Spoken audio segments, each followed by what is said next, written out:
Ордабасы ауданы Өтебай Тұрғанжанов атындағы жалпы білім беретін мектеп парламент. Жақсы ой, жақсы сөз, кіршіксіз сезім, бар ризашылығы мен өз алғысын білдіретін 1 наурыз алғыс айту күніне орай Алтын жүрек акциясын Қарағым жалпы білім беретін мектебіне жолдаймыз. Алғыс анаға 9 ай құшағында көтеріп, бұл өмірге алып келгенің үшін. Тәлім мен тәрбие беріп, өмірдің бар қиыншылығында, бар қызығында, қасында болғаның үшін. Анашым, асыл анам, есіл анам, елжіреп есіркеймін есіме алам.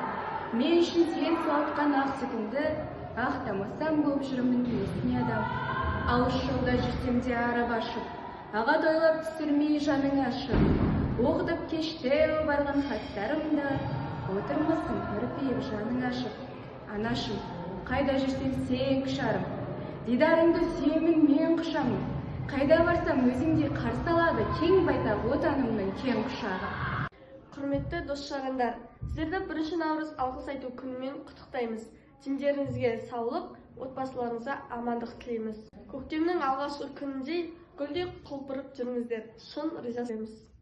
Алғыс айтам бақытты шағым үшін, басқа қоған бармақтай бағым үшін, көзіме жас әкелген бұл өлеңім. Алғыс айтам отбасының барым үшін.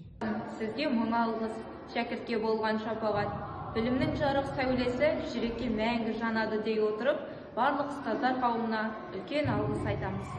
Абзал жандар, сіздердің мейірімдеріңіз бен адал еңбектеріңізге шексіз алғыс. Елімізге жасап жатқан еңбектеріңіз әрдайым бағалы. Сіздерге денсаулық, береке, сәттілік тілейміз. Абзал жандарға мың алғыс.